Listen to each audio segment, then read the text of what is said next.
Қайырлы күн достар, сіздермен Айдана, мен каналыма қош келіпсіздер. Бүгін қытырлап үгітіліп пісетін самса жасайтын боламыз. Бізге қажет заттар: бөлме температурасындағы суымызға тұз саламыз. Оның үстінен електен өткізілген ұнымызды қосып, шай қасықтың ұшымен ғана қамыр қопсытқыш және де ас содасын саламыз. Қасықтың көмегімен араластырып бастаймыз. Қалған ұнымыздың бөлігін салып, қою болғанша қасықпен араластырып аламыз. Одан кейін қолымыздың көмегімен қамыр илеп бастаймыз. Қамырымызды тындыруға қалдырамыз. Тынғаннан кейін бір рет иін қандырып, қайтарып илеп алуды ұмытпаңыздар.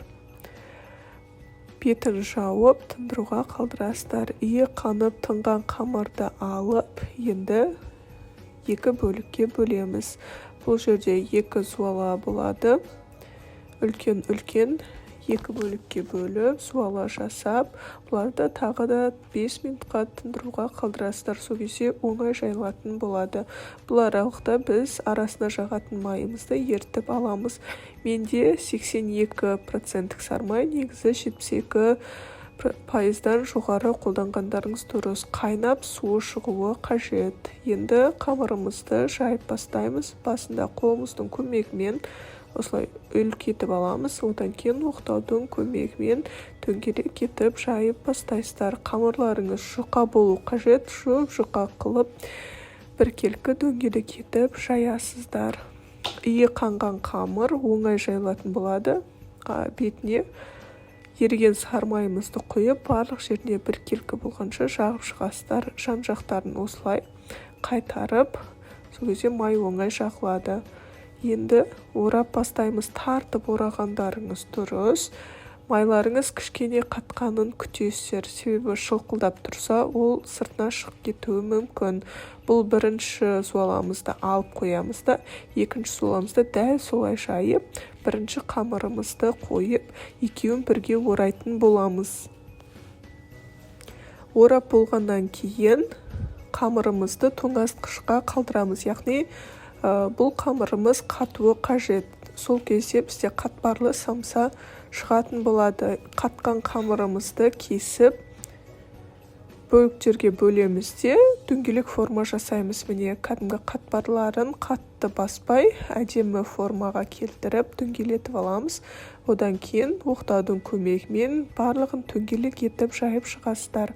Мен бұнда самса түйудің бірнеше жолын көрсеттім. Барлығын жақсылап қарап алыңыздар. Ең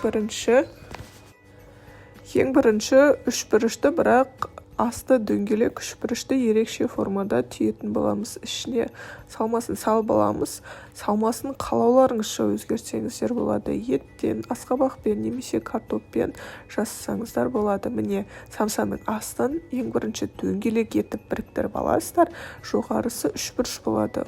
Жоғарысын үшбұрыш қырып бір-біріне жабыстыра саласыздар. Сол кездестерде осындай әдемі самсаның формасы шығатын болады. Қалған бөліктерінде дәл солай қайталап түйіп аласыздар. Достар, менің каналыма тіркеліп, видеоның соңына дейін қараңыздар. Және менің каналыма жазылып алуды ұмытпаңыздар.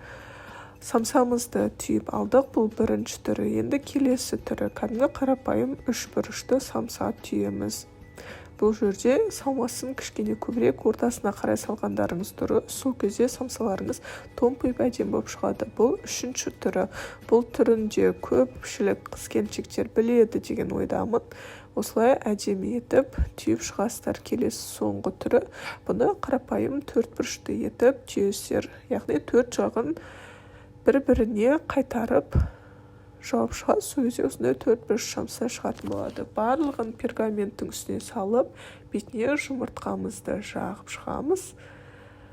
Самсамыз сол кезде сап-сары әп-әдемі болып пісетін болады. Оның үстінен күнжіт септім. Менде ақ және қара күнжітті араластырып қолдандым. Сіздер мак немесе осындай күнжіт қолдансаңыздар болады. Енді 180 градус пеште қызарғанша пісіріп аламыз. Мұнда самсаларымыз уже көтеріліп әдемі болып тұр. Сонымен біздің самсаларымыз дайын. Міндетті түрде осы рецептпен жасап көріңіздер. Сіздермен болған Айдана. Самсаларыңыз өте қытырлық, әдемі, дәмді болып шығады. Алдағы уақытта менің видеоларымды жіберіп алмау үшін менің каналыма жазылып алыңыздар.